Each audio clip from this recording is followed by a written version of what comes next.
Hello there, and welcome to the Bitcoin Takeover podcast. This is season 16, episode 15, and we are here with Marko Tarman from NiceHash. If you've been in the space long enough, then you have heard about the expression NiceHashable, which means you can rent enough hash power, hash rate, to be able to 51% attack a network. And for a while, this was an important metric. And NiceHash last year in November, if I'm not mistaken, has turned 10 years old. You had this anniversary party. I was invited there. It was nice to speak on stage. And we were supposed to do this interview at the time, but you were super busy with organizing stuff. But I'm really happy that we can do this right now and right here, Marko. It's good to have you. Yeah, thanks for inviting me. I'm super excited that we can finally record this. Right. So what do you do at NiceHash? What I do, my official title is lead mining manager. But when it comes to, let's say, medium-sized companies in terms of employees, everyone must wear many hats. So do I. So I mostly take care of mining side of the marketplace, which includes business development, some marketing, key account management, product management, and all these things kind of merge into one role, and I have that role at NiceHash. That sounds exciting. Is mining still as popular as it used to be? I see that most of the projects launching nowadays, they just go proof of stake. They don't care too much about decentralization as back in the day. I remember when I first got in, every coin was proof of work, and they were experimenting with various algorithms. Some of them even had multiple mining algorithms that they were using for, I guess, consecutive blocks to interchangeably switch. I think that was a Raven X16, or how is it called? The before Cowpo. It was X16 something, and there was actually 16 different algorithms inside one. I think that's what you're talking about. Yeah, I remember at one point there was Verge, and that one got 51% attacked in 2018 or something on one of the existing algorithms. Yes, probably. So is proof of work still a big deal? Depends from what perspective are you looking for or asking, because let's say from miners' perspective, there's just a few coins that are still mineable and people still have interest in. Miners are mostly profit oriented, and they will only mine coins that have enough profits for them to be sustainable. So if there's a shit coin or if there's a coin that maybe has zero potential, zero usage, and the price is not high enough, people won't mine it, obviously. So the first thing to think about is the project interesting for the general public? Because if people are using it, like they are using Ethereum, for example, then there will be enough volume on it, enough usage, and the price of the coin normally does go up, or at least it's evolving. And then you will have miners. But if the projects are like shit projects, then you wouldn't see as much of traffic on it, no usage, and there wouldn't be any mining at the end of the day. So there's no security of that project, and it all goes hand in hand. But from the token perspective, like from new coins and stuff, as you said, there's a lot of proof of stake, proof of shit coins. You can also like think through the same eyes, or watch from the same eyes, that because they might know that there's not going to be as much usage of the coin, and this means there's not going to be enough miners mining on the project, on the blockchain. They rather launch a proof of stake coin in order to have a have some sort of security, better than a few miners. Yeah, it's definitely interesting how the dynamics have evolved. NiceHash is this service that opened up a marketplace for hash rate. And let's say that you have a I think NiceHash is not for ASICs specifically, because ASICs can only mine one type of algorithm. But if you have GPUs, I think you're searching for the coin that is most profitable. And NiceHash makes that very easy for you to use your GPU rig to mine whatever works and whatever makes most income. That's not entirely true. Actually, the three biggest algorithms or marketplaces on NiceHash are all ASIC algorithms. So the biggest one is SHA-256. The second biggest one is Script algorithm, which is for Dogecoin and Litecoin mining, sometimes Bell's coin mining, or any other script coin, actually. And third biggest one is Key Heavy Hash marketplace, where buyers can buy or sellers can sell the key heavy hash rate. But yeah, back in the day, NiceHash true power was in profit switching for GPU miners, and that's how NiceHash actually grew a lot, especially in the Ethereum days. What NiceHash offers is what I like to say 2-layer profit switching.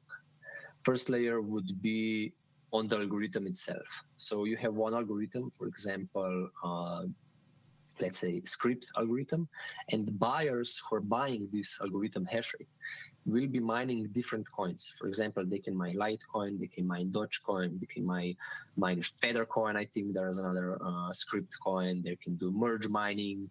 They can buy the hash rate to mine any coin that's running script, even if that's newly launched. I know Vletcoin.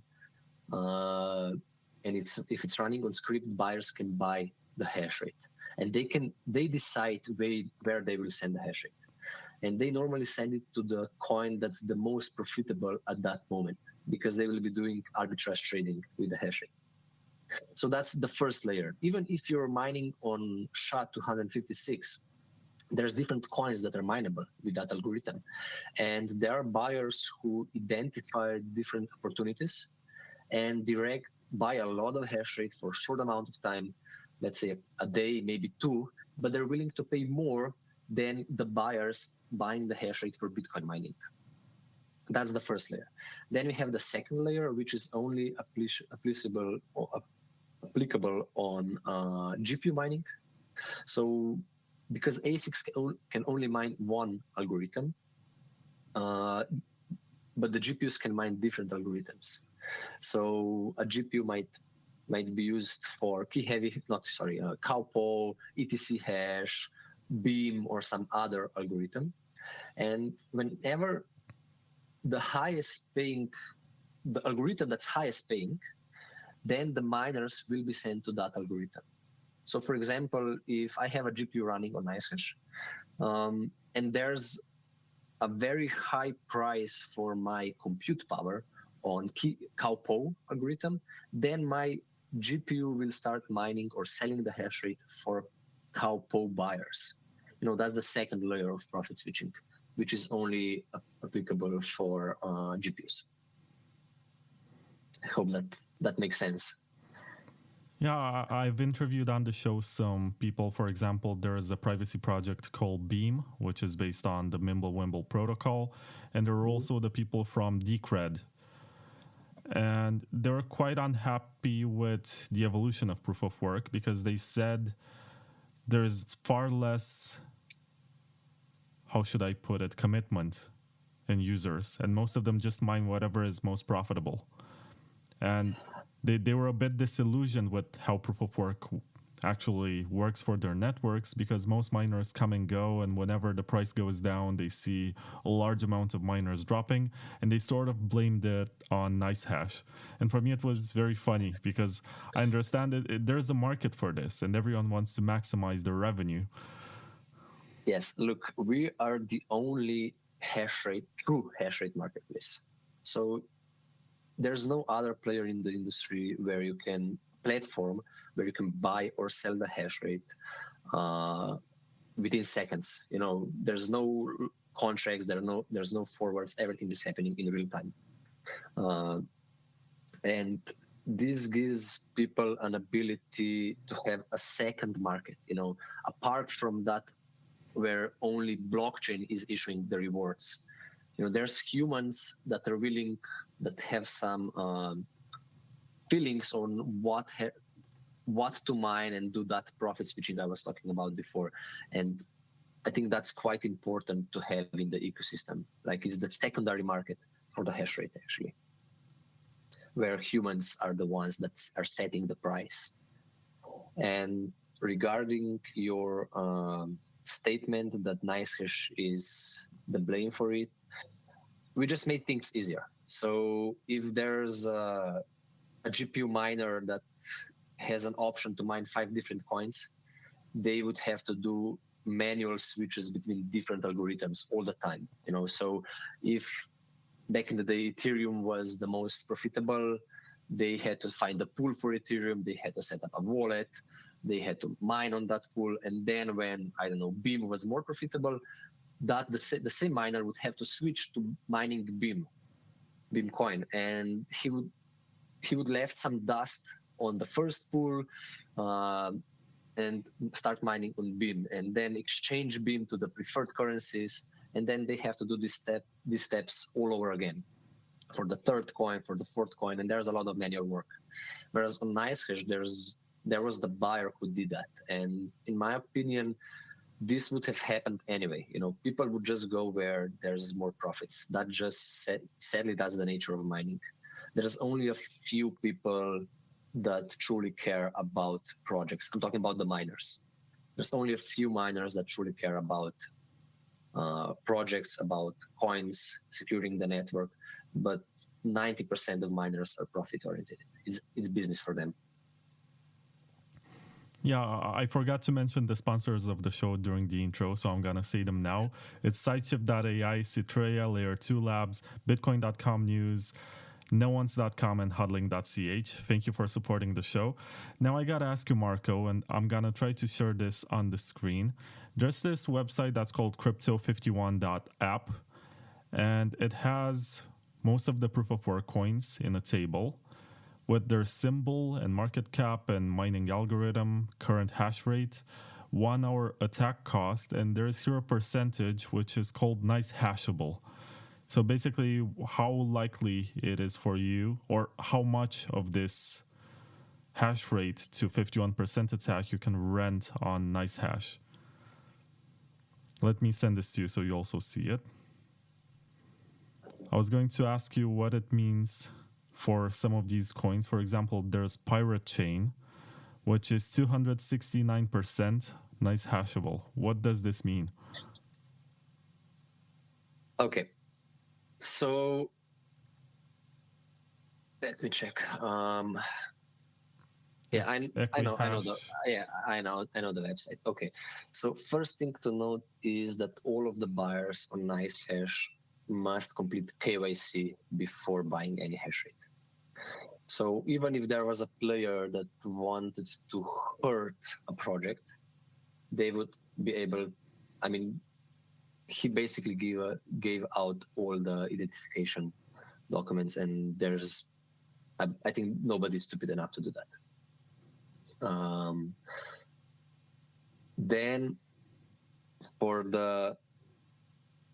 what does it mean? Do you want me to explain what does that mean, or NiceHashable, or? Yeah. I think that's useful. Okay, so it means that you can buy.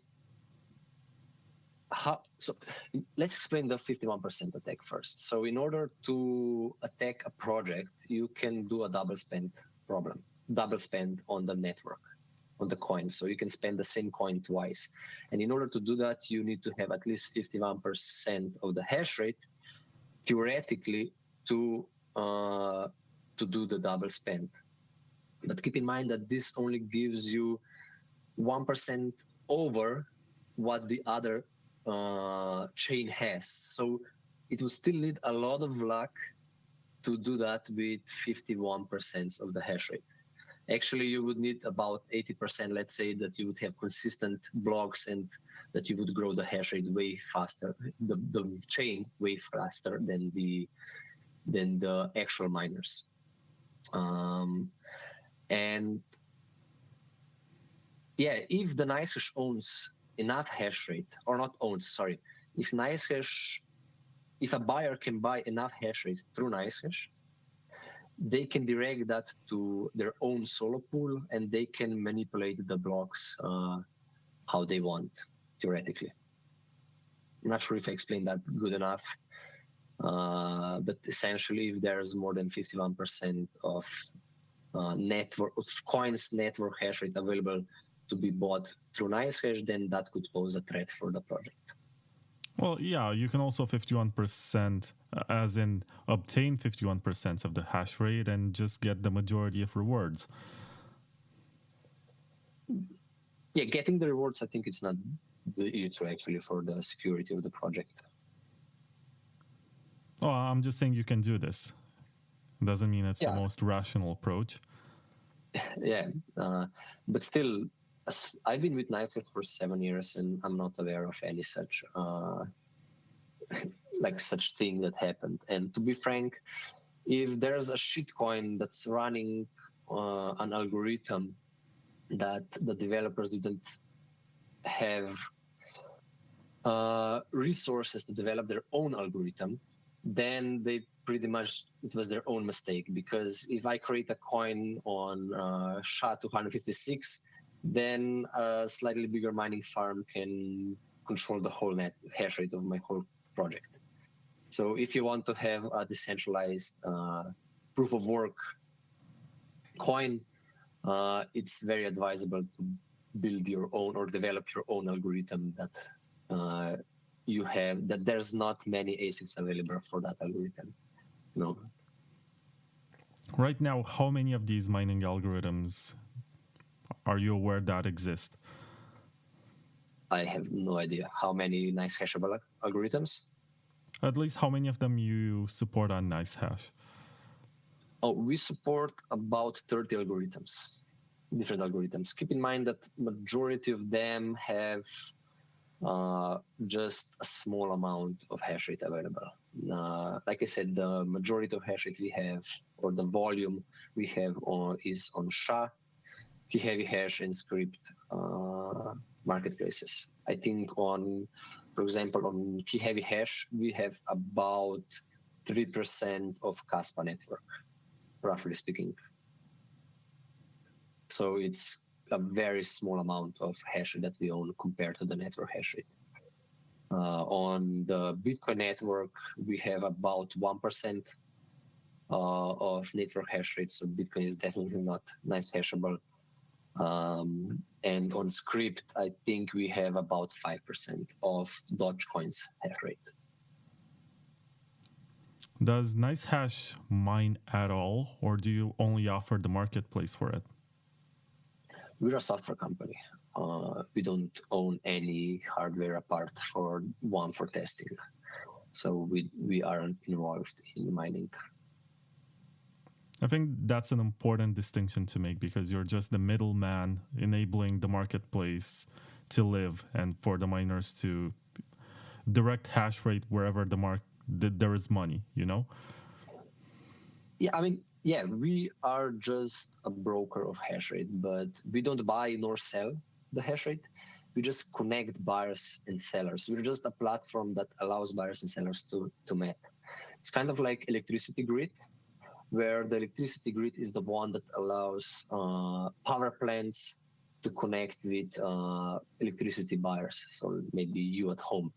So we're just that electricity grid for hash rate. It's definitely interesting. I'm looking right now at the list of algorithms you support from SHA-256. What's the difference between ASIC boost and normal SHA-256, by the way? So back, I think in 2018, there was a protocol improvement which allowed ASICs to use less electricity for the same amount of work.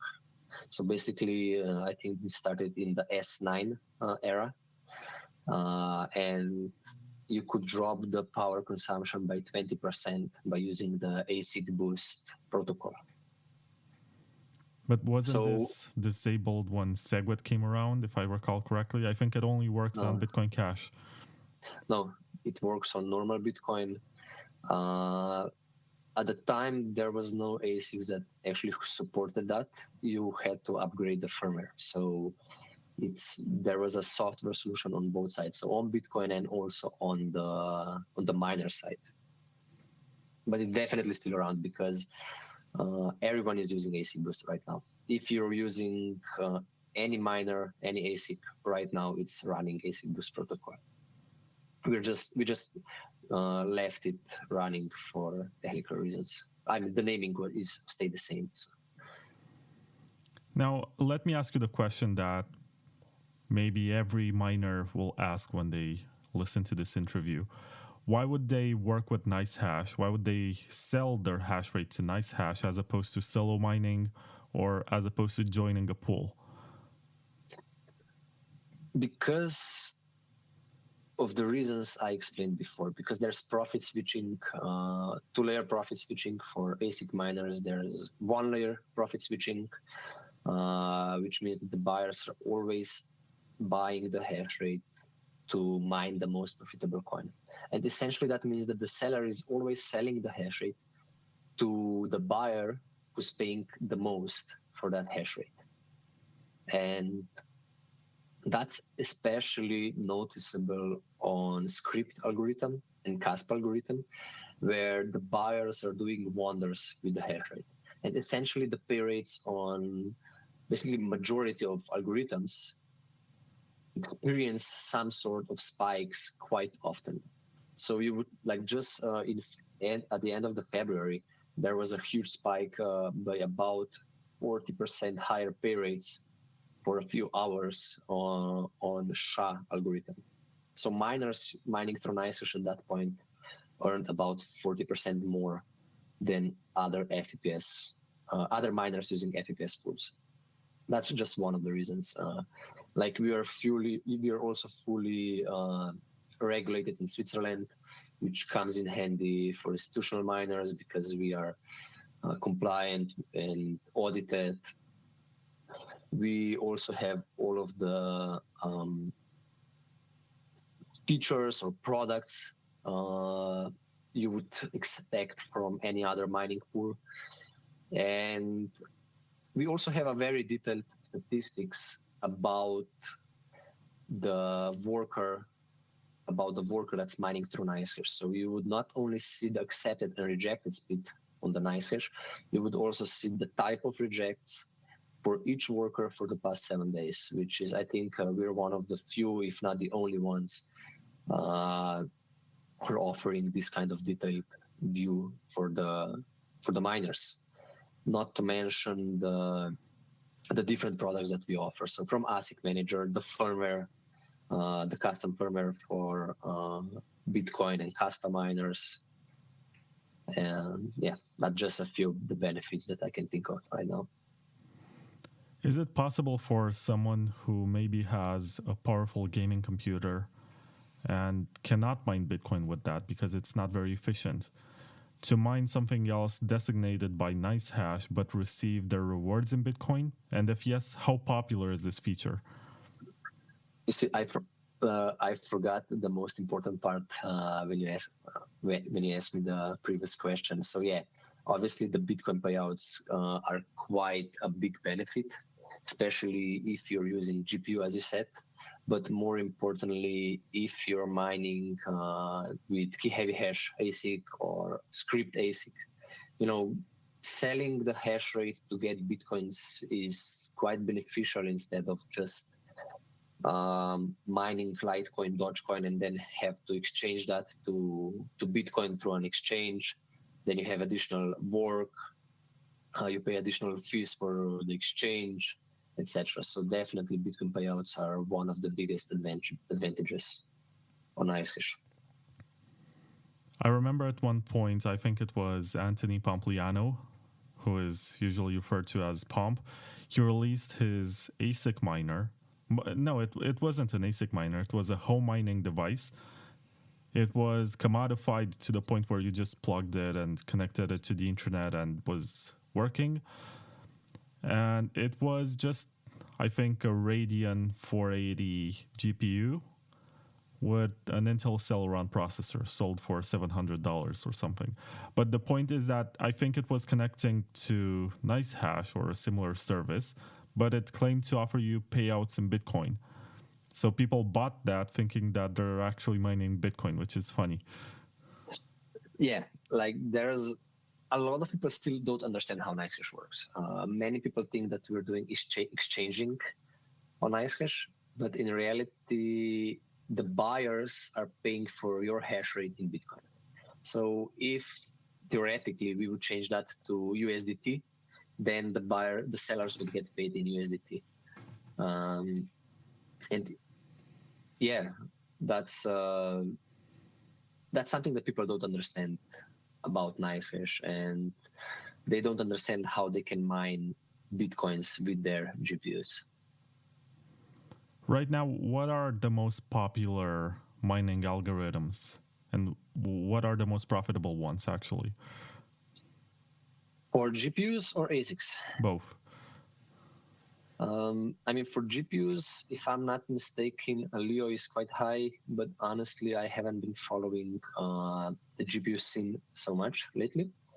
There's, since Ethereum went to proof of stake, the GPUs have been jumping around different algorithms all the time. So as soon as one small coin is, how the price increases of these coins for like 100% within a few hours. And at that point, it might be beneficial to mine that coin, but it's only for about few hours, maybe a day, maybe 2 days, until more miners join in, the difficulty jumps, and then the pay rates drop.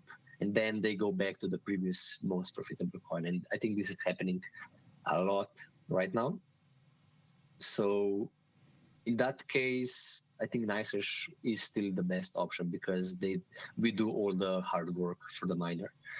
From the ASIC perspective, it depends on the ASIC you buy, of course. But I would say that Script is quite profitable right now with the new L9 machines.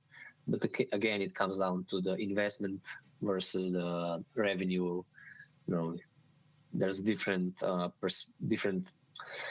things to look around when talking about profitability on ASIC algorithms. It's not so simple. I'm not sure if I misheard it, but did you refer to proof of stake as proof of shit? Yes.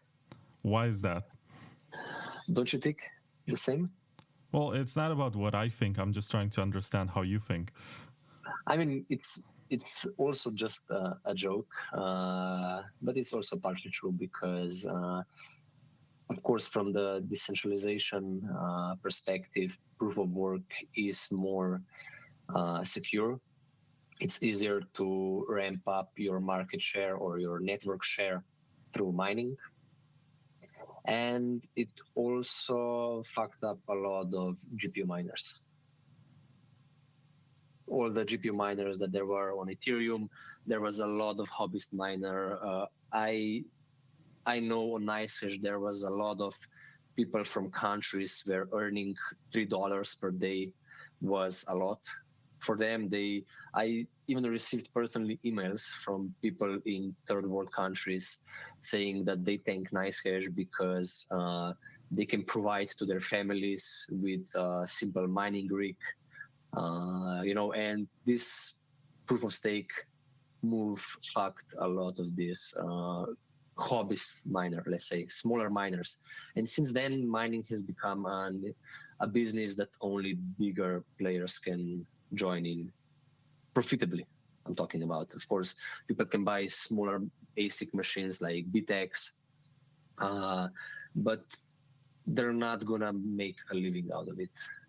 I'm talking about, again, these people who can barely afford a GPU or maybe get it somewhere secondhand, but now they are left out of the game.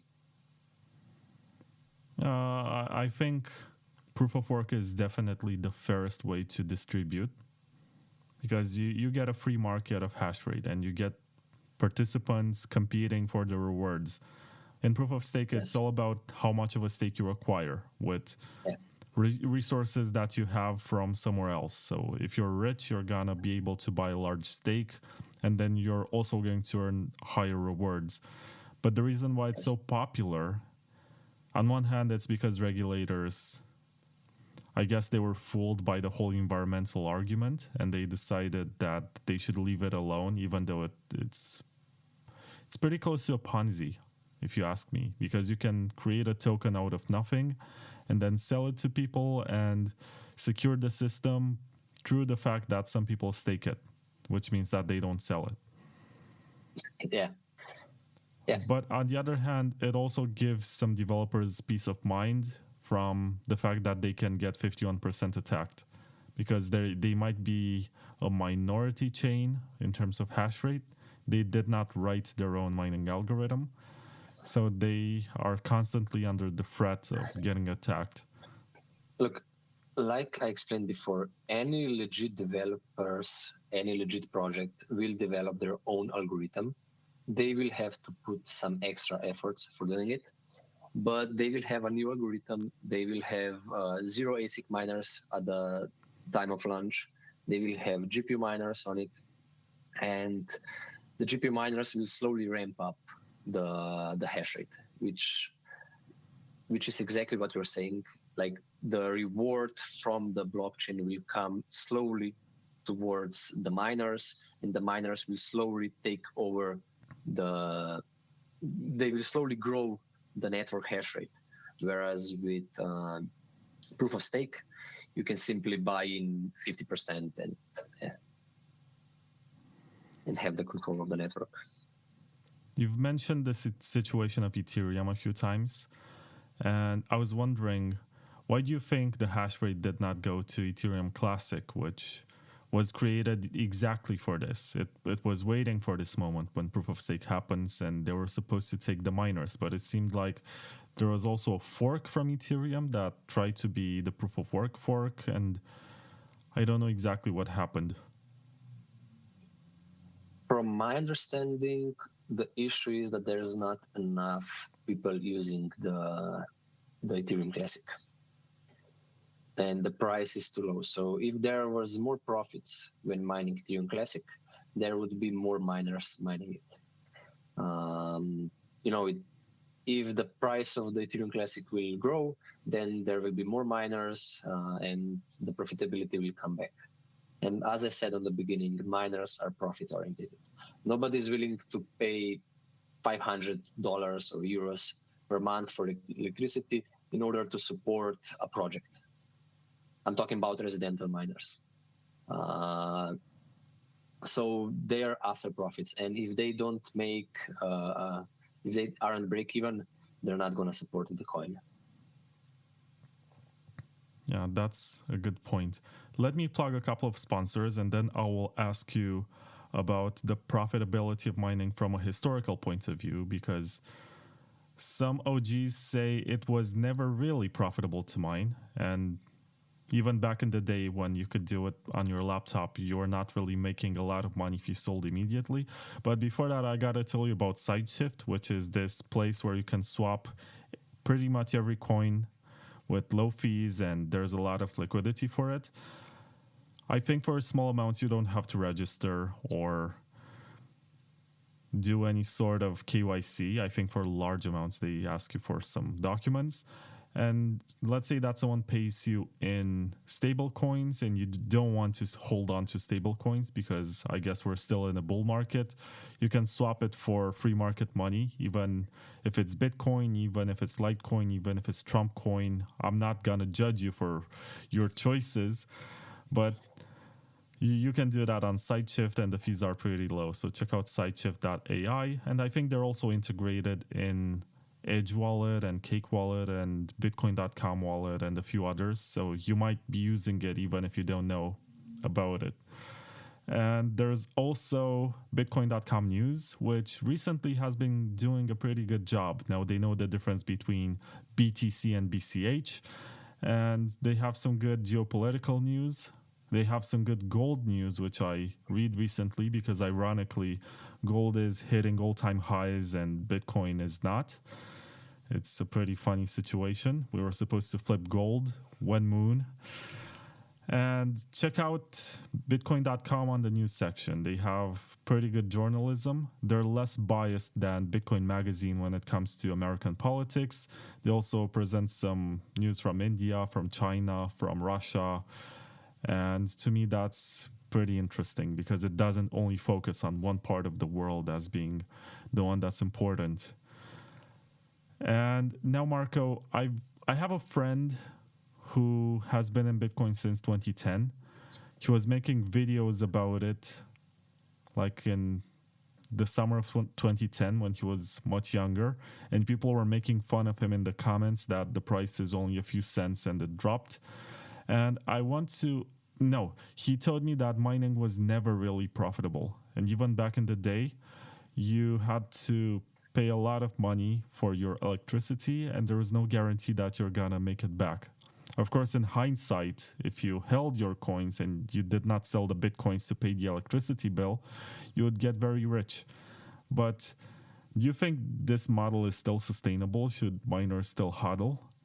And based on your experience, was mining always this industrial and this intimidating, where it seems like it's a bit too late for you to join in to mine? I would partially agree with your friend. I remember when I started mining back in 2012, there was a short period where mining was quite profitable. But then shortly after, you were barely making it even. And there were always these circles of profitability where mining was more profitable for maybe a few weeks, few months. And that's when people started buying more machines, getting into the mining. But as soon as people did that, the difficulty would rise and you started earning less. And then again, people started dropping off, turning off their machines, and you were kind of making some money, but not that much money again, until there was a new bull run. And just in late 2022, or maybe in 2021, the GPU mining was very profitable. With 130.90, you would be making, I don't know, maybe $10 per day, or even more.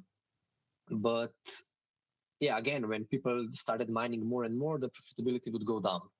So essentially, there were some times where mining was profitable, but you would get a lot of advantage if you already owned the machines.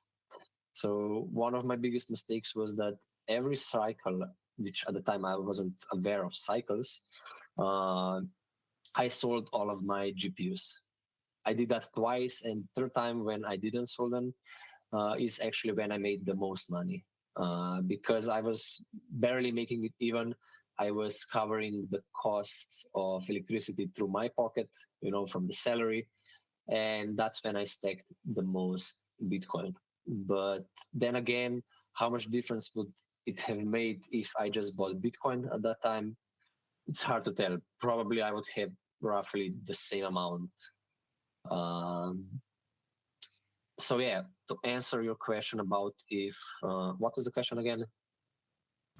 Well, there were two sides of it. There was the one about the historical perspective, and wait, what was the other point?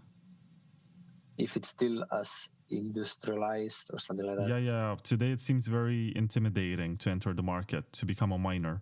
And it seems like it's almost too late, Was it always like this? You looked at it and you're like, oh, with my GPU miner, it doesn't make much of a difference. Well, I think the difference is that a lot of people owns GPUs, whereas pretty much nobody owns an ASIC machine.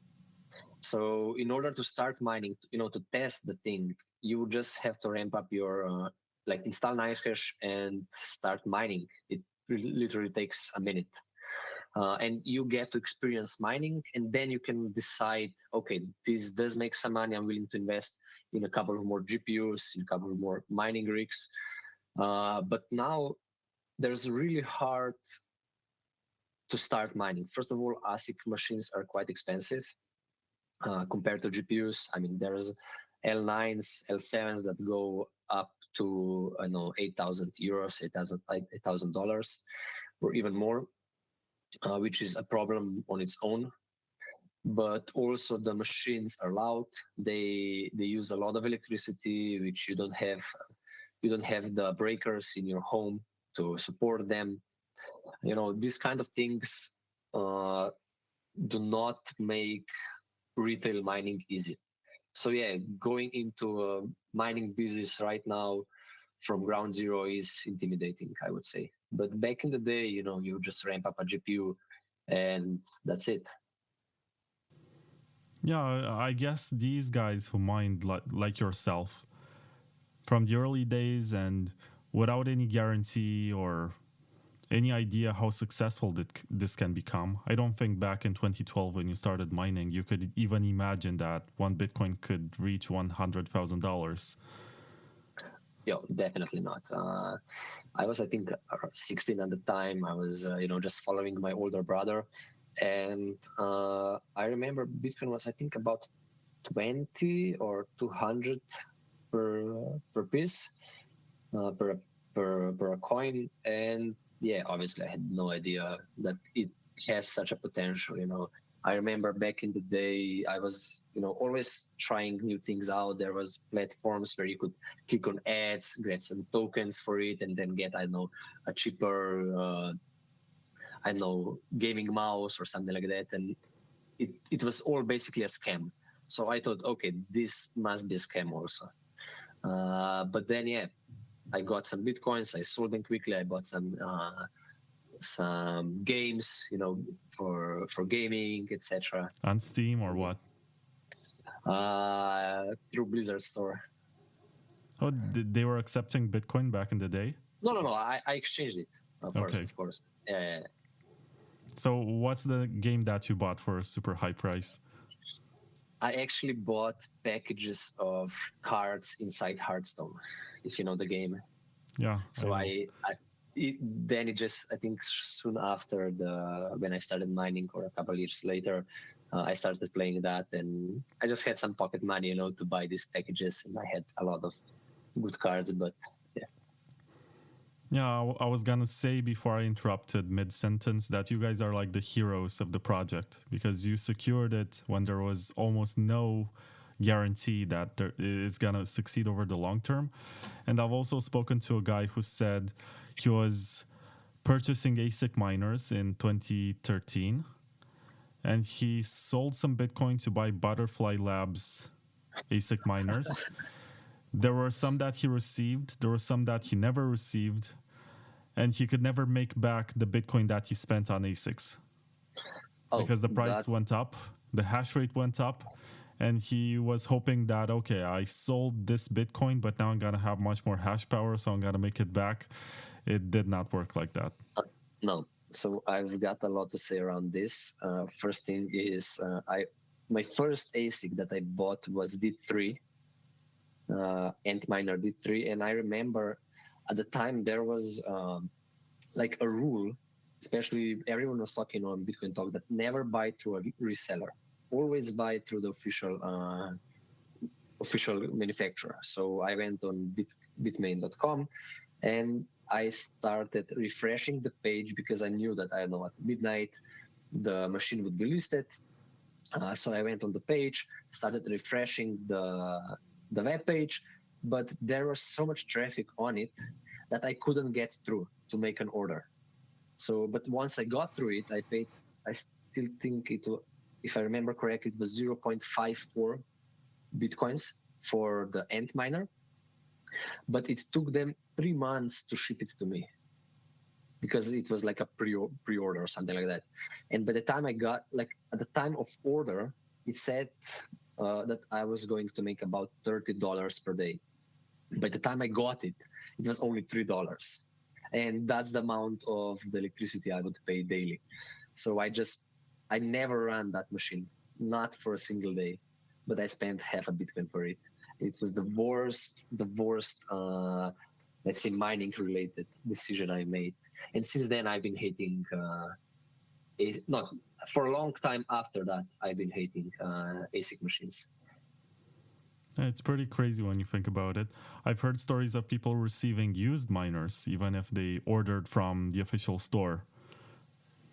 I guess that's also true. I, at the time, haven't looked into it that much to check if there's any dust or stuff like that on it, but it was a common practice. Of course, why would you sell a machine if you can make I don't know, double the money in a few months than opposed to selling the machine? Yeah. It's such a crazy industry when you think about it. I mean, I think we're in a process, or like before it was Wild West, from the mining perspective. And we are already in that more regulated environment. We're moving towards that regulation where many people aren't really a fan of.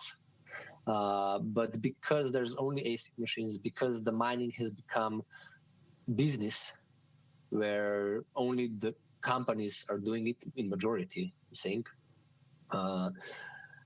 it will become regulated industry.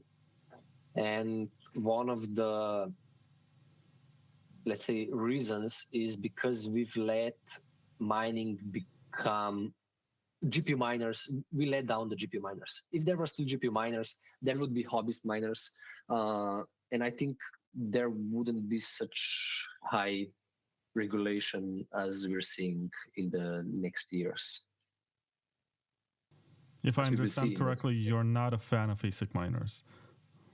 No, that's not true. Like I am a fan of ASIC mining, but at the time when I made my first decision to buy an ASIC machine, I kind of hated ASIC mining at that point. Yeah. I'm not saying that regulation is bad because there's ASIC mining, but I'm saying that if there was more GPU mining, then that might be better for decentralization, for masses, for the people. Why do you think we got to this point where we only have 2 or 3 manufacturers of ASIC miners? Because naturally the solution for this situation where you get maybe used miners and by the time you get them, they're not very profitable anymore. The solution is to have more competition, to have more chip makers enter the market and deliver a product that's so good that it pushes everyone to innovate. But we haven't seen much of that. I don't know. My guess would be, first of all, I don't think that Bitmain or other manufacturers are still running the machines at scale as they did before, before selling the machines. I think that they just manufacture them and ship out. But maybe the reason is that Bitmain is simply too big. They can manipulate the prices of coins. There are patterns. I'm not saying anything, but there are patterns that before they announce a new machine or a new algorithm, the price of that coin does ramp up. Exactly that happened on Kaspa machines when they announced Kaspa ASICs. Maybe they're just too big, to fight against. I don't have a strong opinion why this has happened. Well, maybe that they're big, but at the same time, Samsung is a much bigger chip manufacturer. Qualcomm is a much bigger chip manufacturer. Intel, AMD, all of these companies, even Apple, they have not tried to compete with Bitmain. And right now, Bitcoin is a much bigger deal than it was before. Yet I haven't heard announcements about other companies entering the market to compete with Ant miners and Watts miners, and what else is popular? Avalon is the third biggest one, but there are some US based companies that are starting to do it. Already, for example, if you heard about them, there's BitDeer's ASIC. That's Jihan's new company, right? Yes. Yes. So there are a few trying to compete, but I guess maybe the margins simply aren't high enough for these companies to compete. Maybe they have better investment elsewhere. I don't know.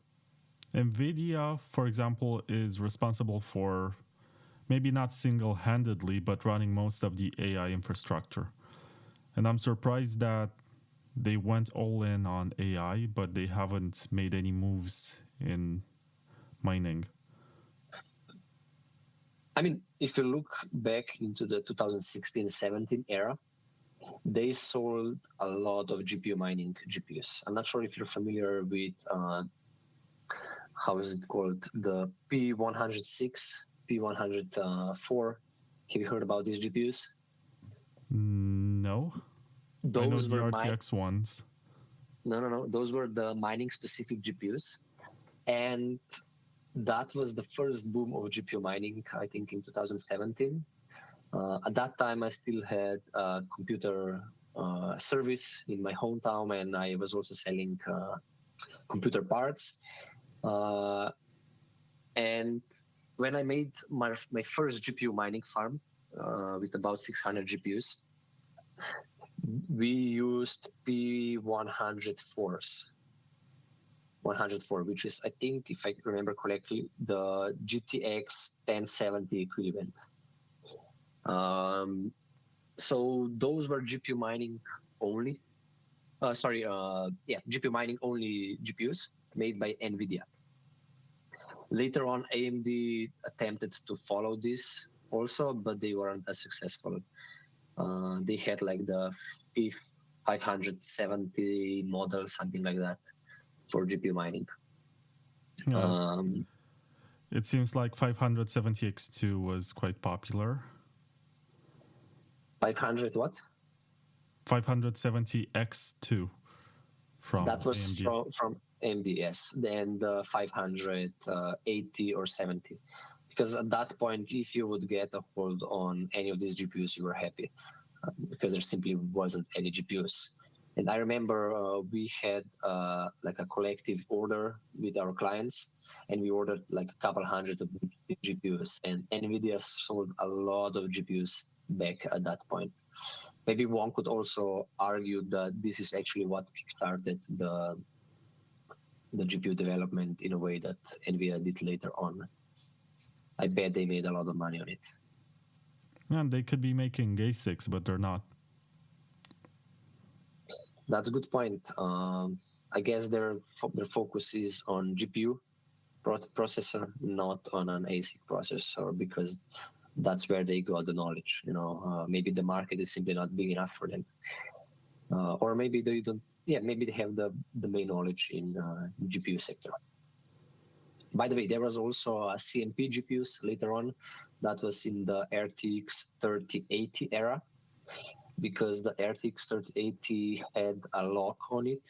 Not sure if you heard about it. It was like a hash rate lock, where, how is it called? It was LH, like light hash rate or something like that. I forgot. And this lock basically prevented the GPU to run at 100% when mining.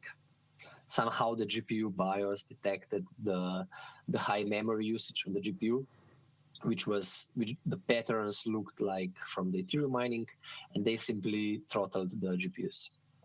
And as like an alternative, they created a CMP GPUs, which weren't locked in such a way. And by the way, NiceHash was the first one to have the LHR unlock out there for all of the GPUs, which we are quite proud of. This is really cool. I'm looking at the NVIDIA website. They seem to have, the latest model is 90HX from the CMP series. I guess this was discontinued after Ethereum switched from proof of work to proof of shit, as you call it. But it's pretty cool. I have some video gamer friends, and they seem to hate mining as a whole, because they think that because of it, and also they hate cryptocurrencies because they get this feeling that because of cryptocurrencies they can't find affordable video cards anymore. I mean, that's a 3 years old story, because right now the GPUs are quite cheap. If you try to look for 3070, 3080 GPU, which was the mining GPU, you could get it quite cheap. But yeah, in 2021 there was a big shortage of GPUs, and obviously a gamer would be mad or angry at the miner. But then again, if they bought a GPU, they can also mine with it. So a lot of gamers were miners. That unfortunately is just how economy and capitalism works. Yeah, I think there was a chip shortage all over the board in 2021 because of the pandemic. And I remember some people buying GPUs, playing video games with them for a year or two. I think they bought them in 2019 or something, and then they sold it in 2021 for the same price, if not more money. Yeah. The price of the GPUs went through roof. It was really big spike. There's a lot of demand. Nowadays, would you say that acquiring the most powerful gaming GPU like the 4090 RTX is good for mining, or is it still capped in terms of hash rate? The NVIDIA later on removed the cap or the lock. So right now, all the GPUs can be fully utilized for mining. Which is pretty cool when you think about it. But once again, the gamers are going to be angry. I mean, not necessary, because there's no demand for mining with GPUs at the moment. No, but I don't know anyone who would be buying additional GPUs to mine right now, at least not on a scale. That's interesting. So you're saying there's a decline in profitability for mining with GPUs? Yes, since Ethereum went to proof of shit. So there are no more popular coins that you can mine with a GPU? There are coins. People are still mining, but they're not investing. I would say they're not investing so much in new equipment. At least not on a scale as there was in 2019 or 2021. So given this observation, how do you see the future of proof of work? How is it going to end up? Just large mining farms running ASICs? Yes, this is, I think, the future. Because first of all, there's no good projects that are run on GPU mineable algorithm. And another thing to note is that there isn't really a GPU only mining algorithm. So all algorithms, majority of them, can be mined with ASICs. The question is if there's an ASIC manufacturer that's willing to invest time and money into developing an ASIC machine for the algorithm. Like even Ethereum was supposedly a GPU mining algorithm, so Dagger Hashimoto or ETH. But there were ASICs running on these algorithms. E9, I think from Antminer is an ASIC that runs on ETC or ETH. Yeah, they launched that very late. I think it was 1 year before the switch. I think a bit more, but yeah, it was quite late. So my point here is that there is no such thing as ASIC resistant, or maybe ASIC GPU only algorithm. There could be ASIC, algorithms that are harder for ASIC manufacturers to create ASIC machines for, but every algorithm, in theory, as far as I have talked with our developers, is ASIC mineable. The question is just how much money there is and how much the ASIC manufacturer wants to invest. So at the end of the day, yes, if if a project or a coin becomes very, very popular, there might be a big interest to create an ASIC for it. ASIC machine, I'm saying. This became depressing pretty fast. I was going to ask you if you believe that there's any future in home mining, because there seems to be a new resurgence in hobbyist mining. You get these nerd miners, these BitX Supras, these firms are replacing their ASICs with new generation ones. So there's an opportunity for you. I think when was it, 2021, that China banned large-scale mining. And a lot of these machines ended up on markets being bought secondhand by hobbyist miners. And I think there will still be a market for this. But do you believe that people will keep on doing it, or are they just going to give up because they're not making too much money? Let me just correct you on the first question or like statement that is getting depressed. There's still a lot of projects that are continuously forking their project in order to stay, for example, CPU only mineable. For example, Monero is such a coin that has, I don't know, maybe 5 or 7 different algorithms since its beginning, because they're always evolving in order to keep the ASICs out of the equation. So you had Kryptonite algorithm, Kryptonite V1, Kryptonite V2, there's RandomX, etc. So all of this, there are still some coins, some projects that hate ASICs. So yeah, just I wanted to let this out. And the second question was about, can you remind me? Hobbyist home mining. If you think it will become a phenomenon, or it's just a trend or a fad. Okay, so the hobby, if you look at the industry right now, we go to the ASIC mining, we have 3 different algorithms. So it's PA, script, and key heavy hash. And if we compare them by the margin, the Bitcoin mining has the lowest margin in terms of efficiency, and like if you have a machine, how much you're going to earn. Then the script or Dogecoin, Litecoin is slightly, there's slightly more margin, slightly higher earnings, but there's slightly more risks in terms of difficulty increasing very quickly. And the last one is Kaspa, where the profits were higher. Maybe a year ago, the profits for Kaspa were really, really high. So with a machine, you could be earning maybe $50 per day. But there's higher risk, and it has proven true that the Kaspa mining right now is not as profitable as it was 1 year ago. But Bitcoin mining profits are still relatively similar to what they were 1 year ago. I'm talking with one ASIC machine. So you always have these, let's say, levels of investments, and a retail hobbyist miner will be more inclined to invest in more in machines that have higher risks, but also higher potential rewards.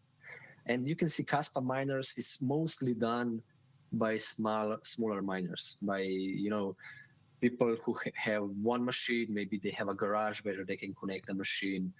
There's a lot of more this kind of miners on Kaspa, but you don't get as many miners on similar miners with Bitcoin ASICs, because the margins are simply too low. Of course, they are such miners, but they might be hosting with hosting facilities, etc. I have 2 more questions that come to mind about NiceHash, but before that, let me tell the audience about 2 other sponsors. They are trying to build the future of Bitcoin. One of them is Layer 2 Labs, that's trying to build merge mined sidechains. And if they become successful and they activate BIP 300, you're going to have a sidechain for pretty much every use case that's out there. There will be a sidechain for Ethereum. There will be a sidechain for prediction markets. There will be one for privacy, with Zcash cryptography. There will be one for scaling with very large blocks that get pruned every few months. And you can actually test that. It's on the Bitcoin testnet. And you can download the software on your computer at layer2labs.com/download. And I think it's available for every operating system out there. It's interesting, and it can also solve the security budget problem in Bitcoin, because there's uncertainty if there's going to be enough fees to make up for the diminishing revenue. There's also Citrea, which is trying to build this zero-knowledge rollup on Bitcoin. They're sort of like Arbitrum on Ethereum in the sense that they want to bring a suite of applications that are not available on Bitcoin. I believe their end game is to make WBTC, which is wrapped Bitcoin that you have today on Ethereum that's custodied by BitGo, more trust minimized, so that you can have these financial services where you get stable coins against your Bitcoin in a way that is much more cypherpunk than having custodians in the middle. And Citrea today has this software that you can test on the Bitcoin Signet. You can find it on citrea.xyz. That's citrea.xyz. And you can give it a try. And these two can actually represent the future of Bitcoin. Thank you for sitting for my ads. And now the question about NiceHash. I see that you guys also have this payments processing feature or service that you added to your website. I remember paying with Bitcoin at the bar at the hotel in Maribor, and it was the same terminal, the same user experience. I was disappointed after the conference because I stayed an extra day that they did not keep it. I asked if I can still pay in Bitcoin, and they said no, we only had that during the conference. And what is this, and how is it different from something like BTC Pay or Lipa or some other services out there? It's quite similar, actually. We have our Lightning node, which is by the one of the biggest and oldest Lightning nodes. We've started it, I think, in 2019, the node, and then after a couple of years of growing it just organically, we decided that it might be a good solution to offer Bitcoin payments through Lightning for our clients, or even as a payment solution. On the conference, the whole conference was, the whole hotel was, there was an option to pay with Bitcoin, with Lightning, through our app, through Wallet of Satoshi, however you wanted. And there was actually a lot of bars around the town, around Maribor, where you could pay with Bitcoin. I think about 20 bars offered Bitcoin payments. But unfortunately, lately we're seeing a lot of regulation issues. The MiCA, the travel rule especially, because we cannot develop it as much as we would want. So we're putting a small hold on the development here. Small hold on the development of what more exactly? The node or NiceHash Pay? The NiceHash Pay. The node is running normally. Our users can still use it, but the payment of goods might be a problem because it's hard to determine where the funds come from. And because of the travel rule, we have to know where the funds come from and where they go. Simply as that. And this is a problem for all of the Bitcoin payment processors. Yeah, that's sort of insane because on the Lightning Network, you have pretty good sender privacy. You don't know where the funds come from, and there is no public ledger to reveal exactly where it comes from. That's the issue. Yeah. So no, that's the feature. It's not an issue. It's not a software related issue. It's more like a legal or regulation compliance related issue. But we're still keeping an eye on it. We're finding ways to offer it to more people, to more merchants, etc. It's not a problem if there's a NiceHash user that wants to pay through it because it's inside the platform. But as soon as something else comes, someone else tries to pay from other wallet provider, for example, wallet for Satoshi, then that's an issue from a compliance or a regulatory perspective. I see that your Lightning node has 1,072 channels, and 808 nodes are connected to it, with a node capacity of 151 Bitcoin, which is quite impressive. I think that's like what in US dollars? Oh, that's quite a lot. I think one Bitcoin today is $80,000, so 100 is $8 million, and then it's a lot of money. Yeah, it's a lot of money. You have to secure it very well. It's one of the oldest. I think actually, if you sort them by when the node was created, it's definitely the oldest and the biggest. But we've made payments worth more than 1.5 Bitcoins through the Lightning node. So yeah, it's definitely something that we are working on a lot, and we actually allow all of our miners to get payouts in Lightning. So even small miners can get paid every 4 hours, maybe just 2 Satoshis if they want. That was going to be my follow-up question, because sometimes the rewards are so small that one on-chain transaction basically takes up most of what the miner has earned. Yeah. And especially in times of high demand, when fees are like $20 or more, it can be very inconvenient for the user. Yeah. And you can either use a blockchain that has low fees like Litecoin or something, but I'm not sure if the user wants that. Or I guess you have been using the Lightning Network for this. So NiceHash, you only have Bitcoin withdrawals. At the moment, before we had Litecoin, Ethereum, and all other coins, when at the time we still had an exchange. But yeah, you can withdraw through Lightning without them pretty much for free. And because the node is so well connected, you can pretty much send it anywhere. There's no issues. All of the biggest exchanges are connected.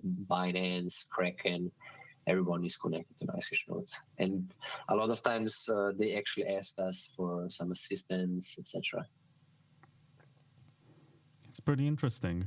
And by the way, I'm quite proud that NiceHash was the first one that offered miners Bitcoin payouts through Lightning. So we were the first one there also. So this was before ocean mining? Yeah. That was, I think, about a year or a year and a half ago. Yeah, not so long ago they launched. And they claim to be innovative, but it seems like NiceHash has been doing it way before. Yeah. But you guys don't get as much credit. Like, I don't hear people praising you and saying, these guys are innovators and they have been doing this. Maybe how Eastern Europeans are, or maybe like in that part of Europe, that part of the world, we aren't as an American who push themselves out, as much. Like, you would see an American company doing and saying a lot of good things about itself and about what they accomplished. Maybe that's just something that it's not natural to us. Maybe you can relate. But yeah, like, we've been ahead of time for 10 years. The hashrate marketplace is ahead of time. It's still ahead of time. And there's like a lot of stuff that you can do with hashrate marketplace, commoditization of the hashrate, etc. And NiceHash has been very innovative throughout these years. Like I said, we're a software company. We're still a development company in our core principle. The only other hash rate company that I'm aware of is called Lumerin. I've interviewed the guy behind it, Ryan Condron, but it's very different in its business model because it's built on, I think, Arbitrum on Ethereum. and it has its own token and very different. So what Ryan did is very great. What he was able to build was astonishing. But there's a few differences between NiceHash and what they offer. First of all, the last time I used it, which was I think more than a year ago, so maybe there's a lot of different stuff now.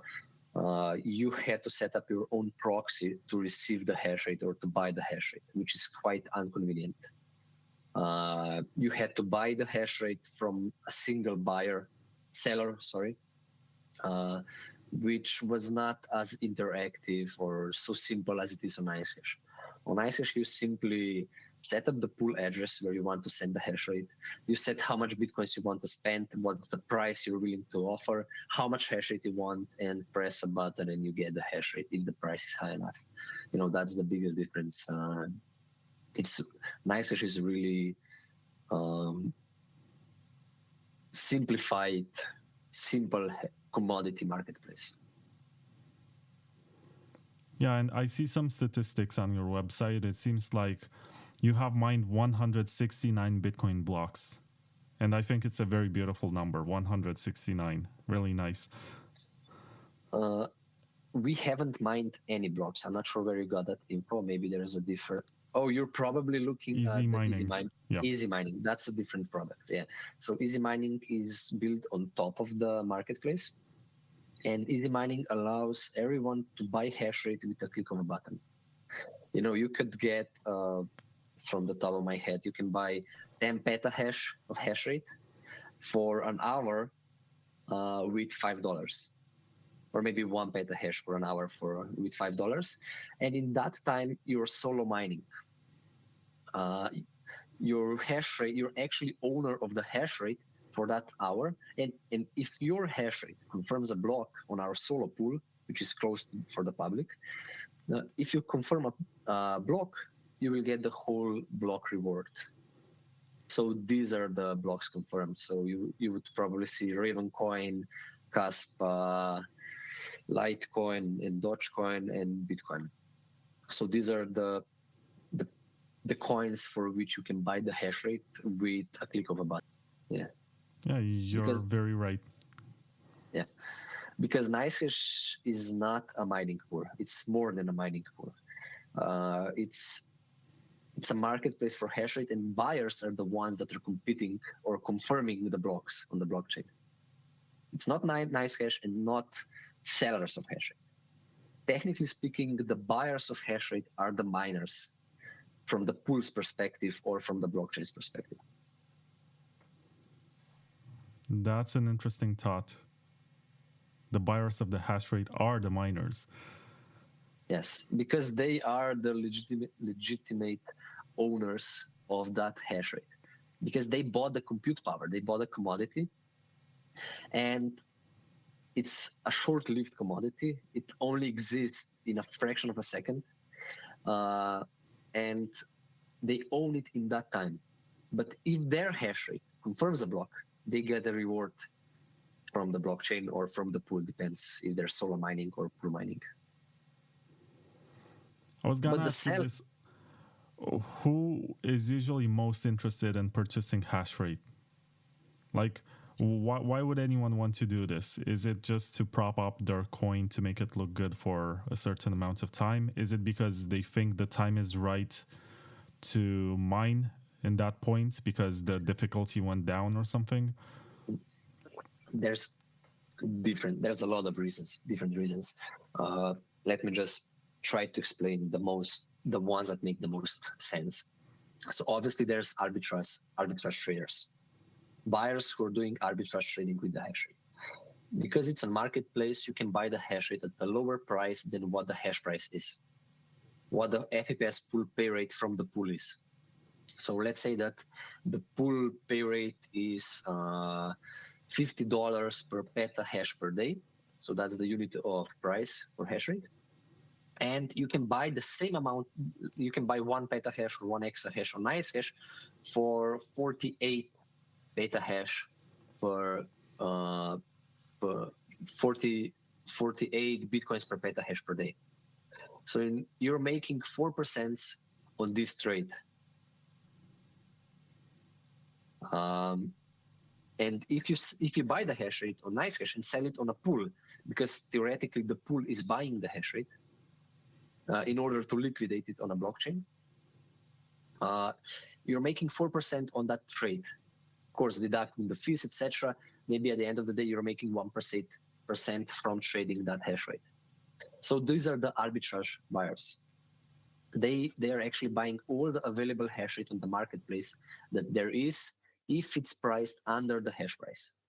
And this is like one of the unique things of NiceHash, is that if there's at least two buyers, two big enough buyers, they will always compete for the hash rate until they reach a break-even price. And that's the first type of buyers. The second type of buyers would be solo miners. Let's say that I'm thinking about buying a BitX to do some lottery mining, or if I want to buy the hash rate, I can buy hash rate for $5, get 10 petahash for a couple of hours, or maybe 1 petahash for a couple of hours, and have decently high enough chances or probability to confirm a block. And these are solo miners, solo buyers, who are buying the hash rate in order to have a probability of hitting a block, right? And these guys must outbid the arbitrage buyers in order to get the hash rate. Otherwise, they aren't getting the hash rate. So they will have to pay 51 dollars per petahash per day in order to outbid the arbitrage buyers. And in that point, you have a demand that's willing to pay more than what the blockchain is paying out, a mining pool. So that's that human factor that's only available through marketplaces. Then you can also have a mining pool. A mining pool might buy the hash rate in order to increase their pool luck, or maybe in order to stress test their servers.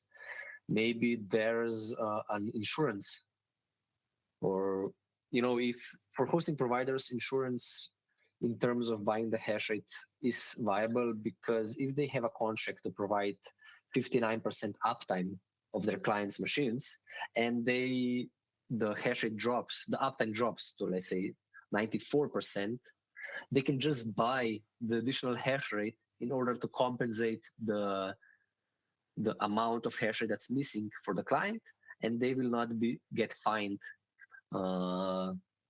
They will not get fined from that, because maybe they have that in the contract or whatever. So it's also a way of securing or ensuring the mining for hosting. So these are just a couple of examples. I guess the most popular one that comes into popular culture is to just acquire a lot of hash rate to get that 51% share. So that's why I asked you, because there are all of these business use cases which are not the most obvious.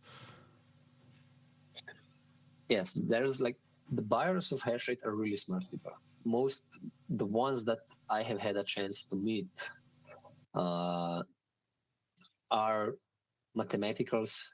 They know how to turn around numbers.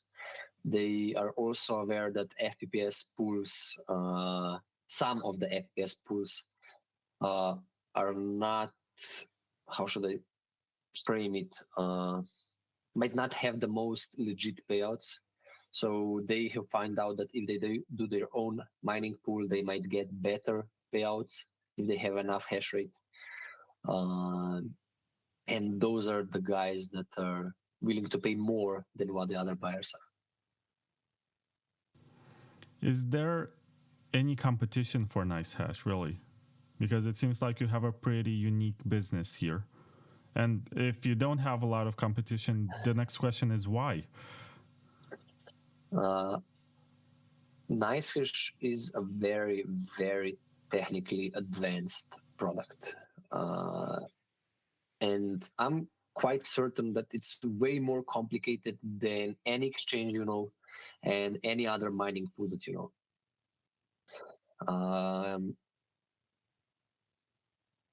Regarding competition, there is no direct competition that I'm aware of.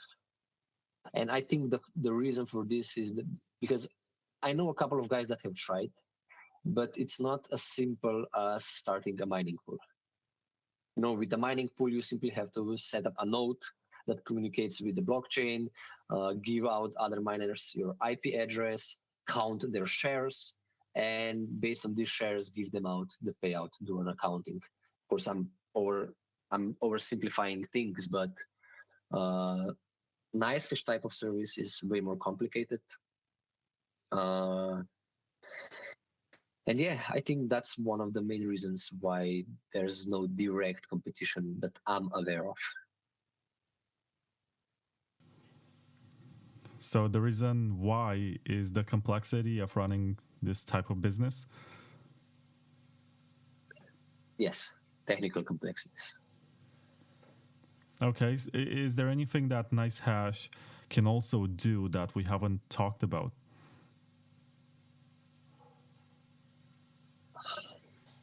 Are we talking about mining, right? Mining or some other services like the payments processor that we talked about but seems like it's on hold? We have a lot of products. Obviously, the core product has been, and I think it will always be, the hash rate marketplace. It's the product that has been ahead of its time for 10 years. Like, it's the same identical product from 10 years ago. And there are other products, like you mentioned, Easy Mining, which allows buyers to buy packages of hash rate and start solo mining with a couple of clicks without owning any hardware. There's the GPU mining things that we did, which was quite impressive. There was the exchange that we unfortunately shut down. And there's future products that I'm not sure if I can talk about yet, but I think it's the next step in the mining industry. Like, generally speaking, globally speaking, I think that's the next logical step in mining. But there's a couple months more until we can talk more about that.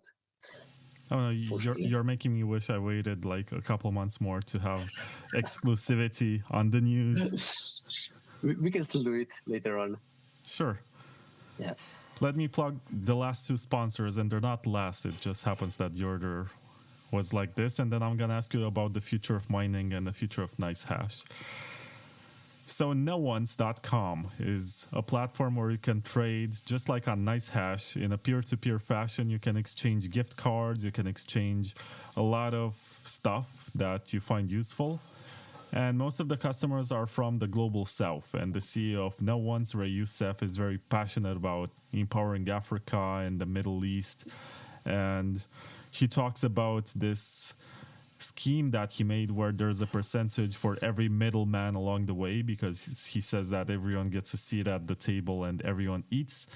And they also have a spot market where you can trade your coins, and also they have a debit card that you can use for spending your coins if you're into that. But their main business is with these gift cards and swapping coins in this peer-to-peer market, and it's very popular in Nigeria as far as I'm aware. And you can check it out on noones.com. It's basically the cooler and a bit more decentralized version of Paxful, because Ray used to work at Paxful. He was a co-founder, and now he wants to do something that is more aligned with his values.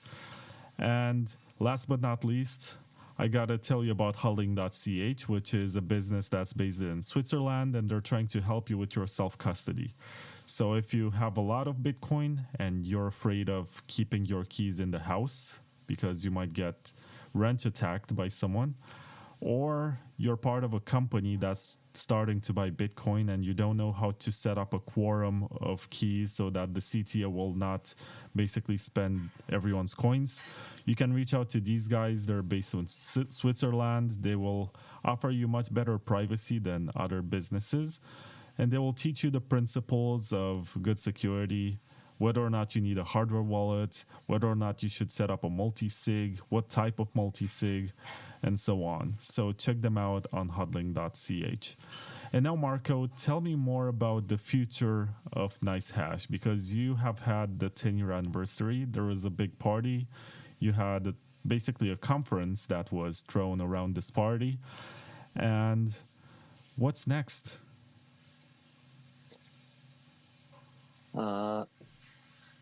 Are we talking about NiceHash or mining in general?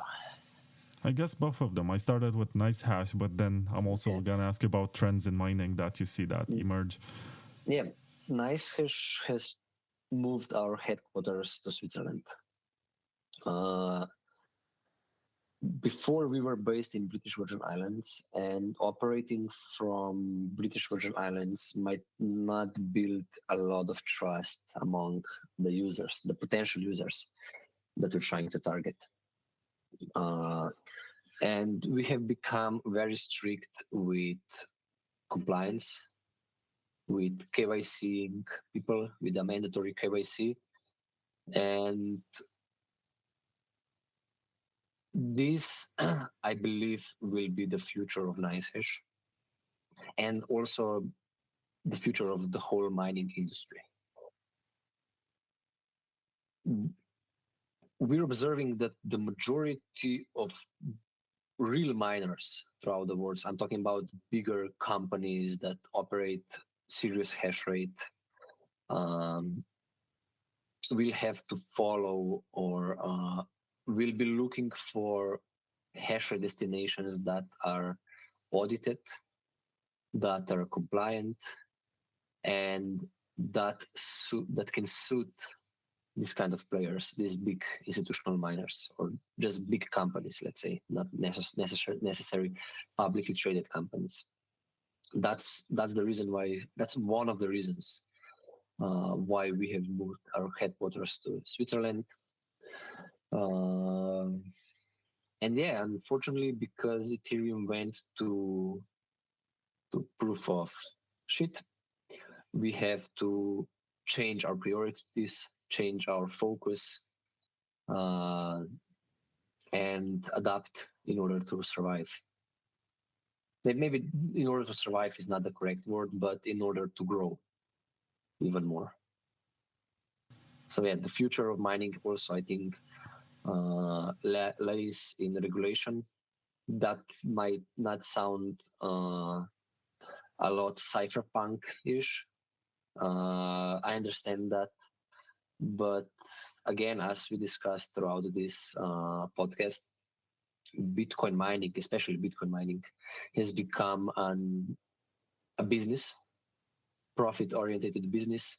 It's not one CPU, one vote anymore. It hasn't been for a long time.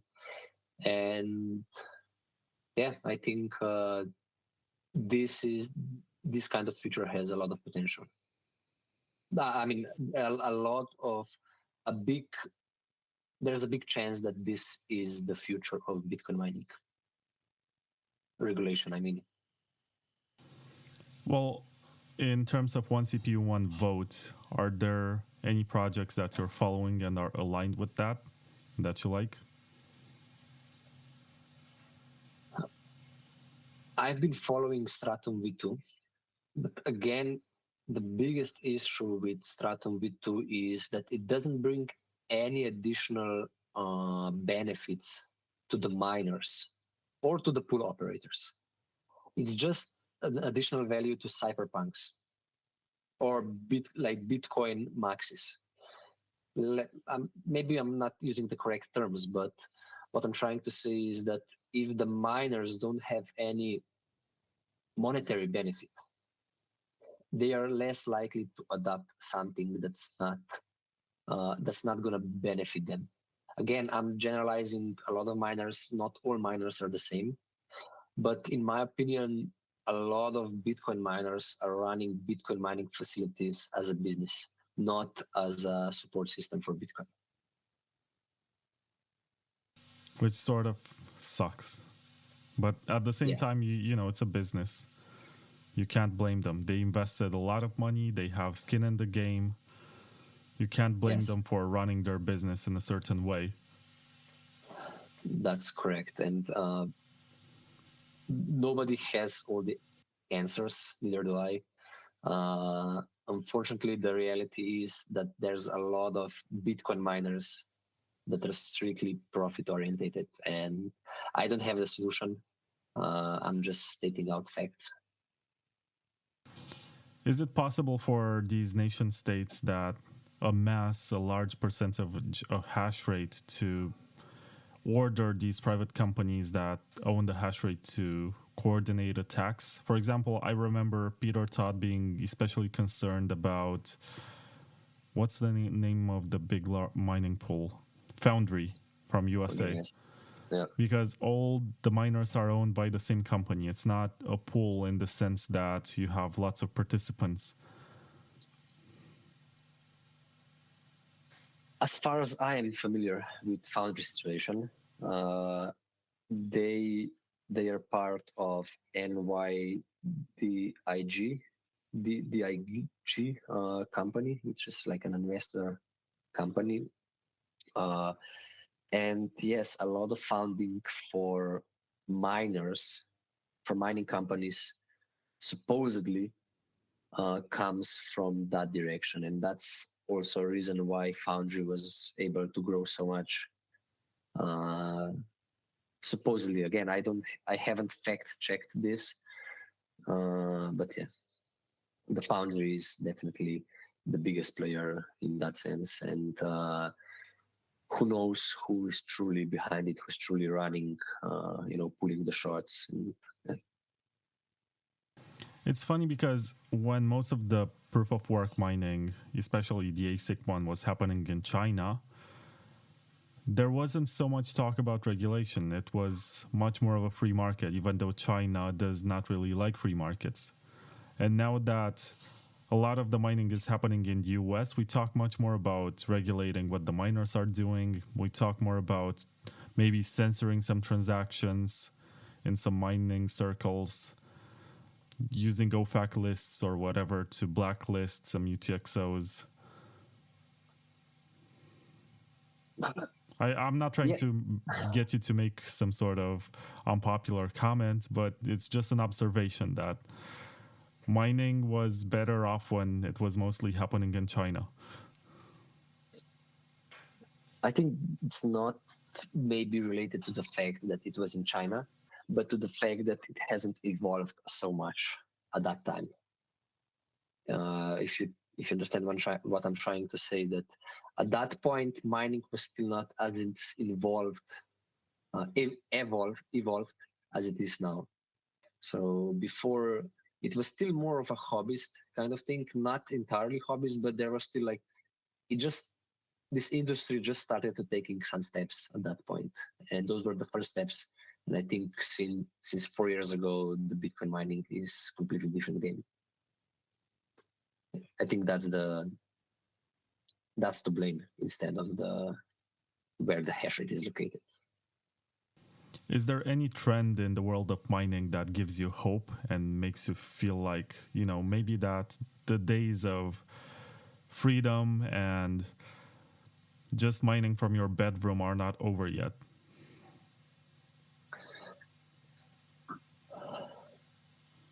That's a good and a hard question at the same time. So you're asking me what projects could be good for home mining, or like what something product that you like and gives you some hope, for the future, that it will not just be these large farms that are massively regulated and it's up to the nation states to decide the future of the security of these networks. Maybe if I take a different approach, which is a bit philosophical, and there throughout the history there was different products where its development wasn't the final stage. As we know, the steam engine was, I think, the first engine with internal combustion. It wasn't the last stage of, let's say, trains, and there was new technologies that were developed later on for making the train move. You've got diesel locomotives, you've got electric locomotives now, and maybe the next one will be hydro-powered locomotives.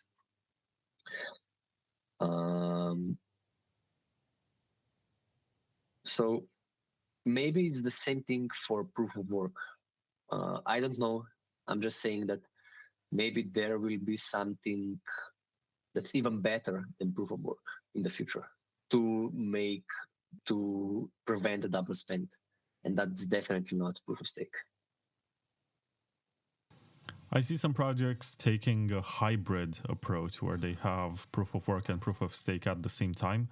I've seen some experiments with what was it called? Proof of authority and stuff like this.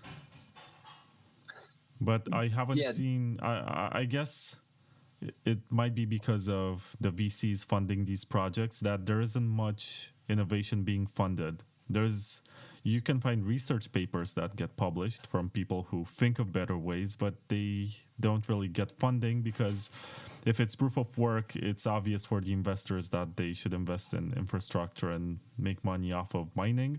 If it's proof of stake, it's obvious for them that they just buy a large amount of tokens and they stake them and they keep earning rewards.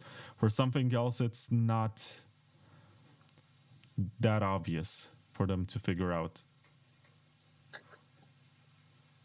Yes, it's hard to say. Maybe the proof of work is the best way. Who knows?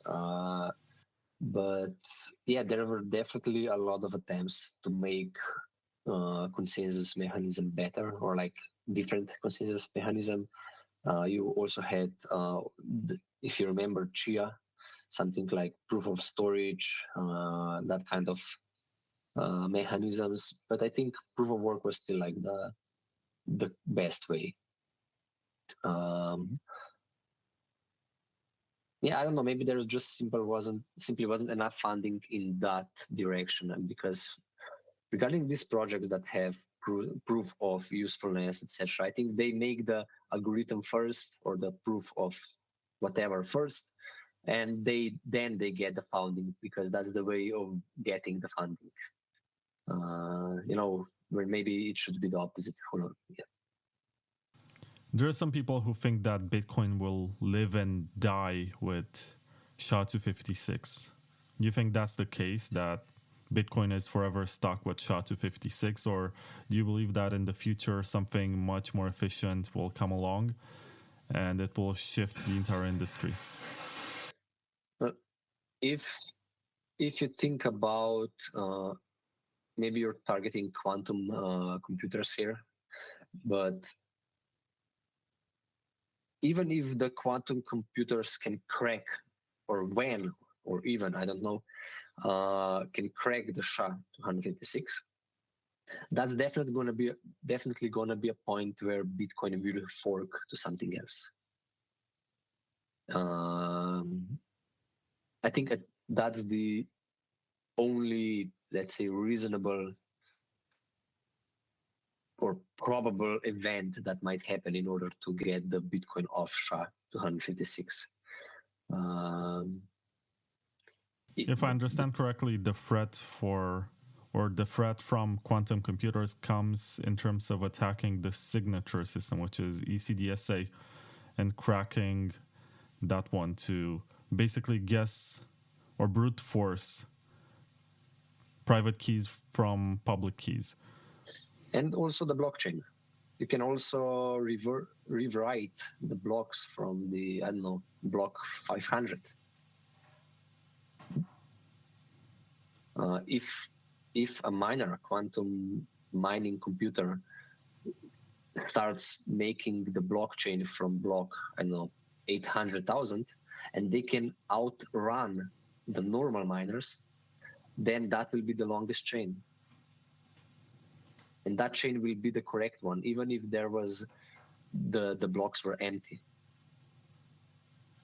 Yeah, that's an interesting thought to have.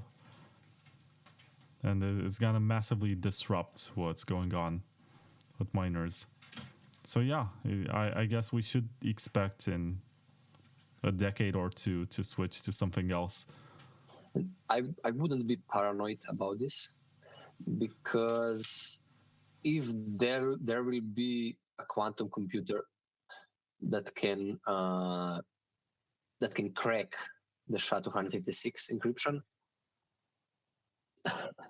there will also be military uses encryption for communication all the time, and I think they will be the ones that will find a way to hide their communication from quantum computers first.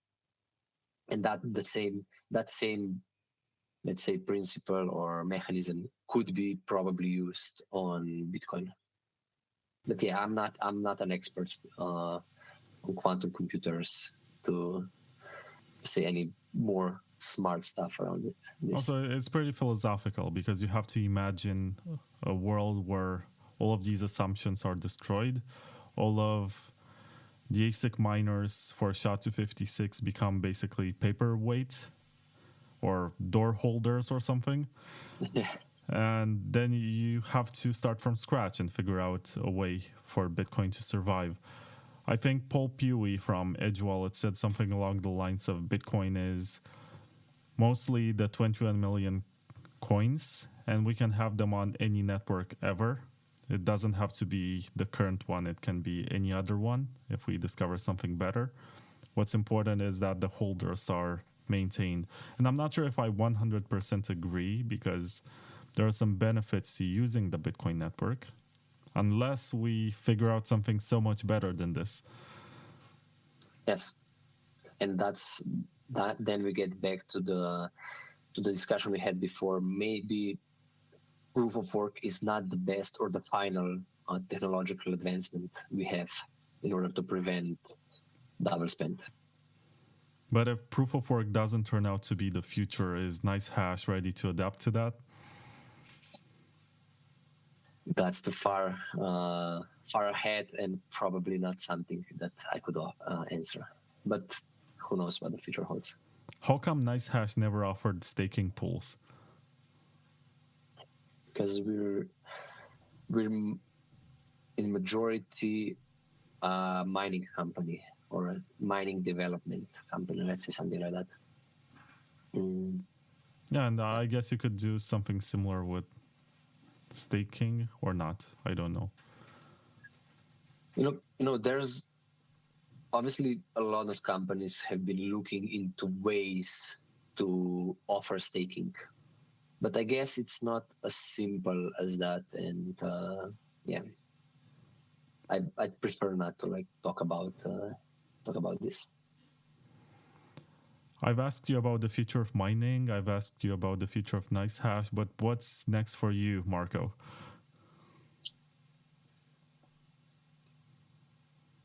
From business perspective, definitely help grow NiceHash more, get NiceHash even more recognition, get NiceHash even more hash rate, and help the company grow. And spread the merchandise around. I see people in airports sometimes with NiceHash hats or T-shirts. And I tell them, "Oh, yeah, nice T-shirt." Yeah, that's when you get if you give merch away on the booth. But yeah, I'm happy to hear when people say that they saw NiceHash merch, and I am oftentimes approached by people whenever I'm wearing this kind of T-shirt. They said in Slovenia, actually, do you work for NiceHash? I know this company, I've been using it. And when we were in Miami for the first year in 2022, it was so fun. We went to a dinner. When we came out, there was guys passing us, "Hey, NiceHash, what's up?" And it kind of gives you a feeling of what NiceHash actually is and what it has achieved throughout these 10 years. We've had millions of users. And I guess this can be seen throughout when you're walking on the street, actually. Millions of users, and many of them are walking on the street. I was gonna ask you, are you giving merchandise as a gift to some of the users when they achieve certain milestones, like for being around for a long time or for offering a large amount of hash rate? Not merch. We don't give out merch because I think big miners don't want merch. They want lower fees on the pool, let's say on NiceHash. But we had a shop where people could buy the merch, and we also give it out on most of the conferences that we go to. We just give out the merch, and because there's so many people at these conferences, there's a lot of t-shirts that's getting given away. And they're nice and nerdy because they're not like a Bitcoin t-shirt where it says Bitcoin and people recognize what it is. It's NiceHash. So unless you are very deep into Bitcoin and you understand mining and you have some knowledge about it, you're not going to get it. It's kind of abstract. At the same time, it's, we've been joking a lot because NiceHash, and we were on the conference in Amsterdam. At the time I had a presentation about hashing. So I titled the presentation Amsterdam Hashing. And people who understood the joke were like quite impressed because nice hashing, which kind of means a smoking pot or hash, that was the direction where we tried to make it a little bit more funny. Yeah, you send people to the coffee shop. With NiceHash t-shirt. Nice. I'm not sure if I have any more questions for you at this time, Marko. Is there anything that you wanted me to ask you about, but I haven't? No, I think we pretty much covered everything. Where can people follow you on NiceHash? Maybe just a disclaimer that most of these thoughts are my personal ones. So most of this shouldn't be related to the company. Yeah. Very important. Yeah, very important. So people can find me on LinkedIn. People with my name, they can find me on Twitter or X, as it is now. And those are pretty much the most important ways of reaching out to me. Then I'm also available on Telegram. But yeah, these are the ways. You're quite responsive. I'm impressed. We set this interview up in a very short amount of time with minimal interactions. Yeah, I mean, the whole company, the way how we operate, we're trying to be agile. So I guess the sooner we did this, the sooner we can move on with other stuff. Right, so there is something extra that we wanted to say and we forgot, and we're adding this segment to the podcast. Marko, what is it that NiceHash has just announced? Yeah, so we announced a partnership with M2 from Middle East. Most of people should already know the M2 company, and they are offering loans especially for miners, and the loan can be backed by Bitcoins, but it could be repaid in a more flexible way, including hash rate. So that's how NiceHash partnered with M2, where the loan, for the first time, as I am aware, can be repaid by hash rate directly. Right, so hash rate is the new Bitcoin. You don't never sell your hash rate, borrow against it. Yes. Crazy. And that's something very big, especially for miners. But it's not like you can hold the hash rate, right? You got to deploy it, you got to use it, and it happens 1 second after the other. Yeah, a hash rate is a short-term commodity, short-lived commodity, and you're basically using the hash rate to repay the loan. I found the announcement. It's on Business Insider also. M2 Yes, partners with yes. NiceHash to bring crypto lending solutions to miners worldwide. Let me also put it on the screen.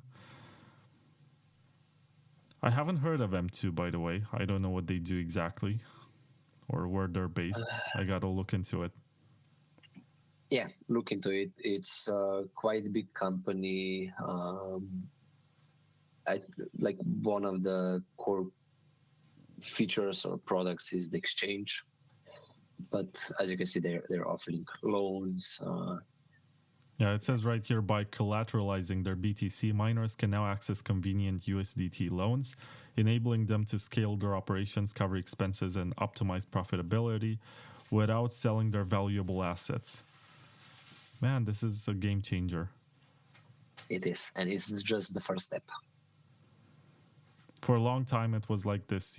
Miners had to sell some of their coins to be able to pay their expenses. Now they can hodl much more. Yes, and they can get a loan against their funds,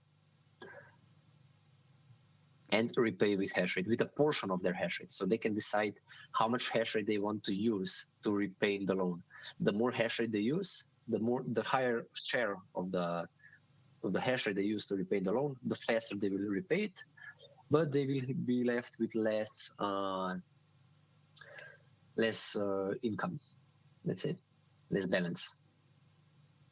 Really great. I'm happy that we recorded this extra segment because it's worth a mention. Definitely. Thank you.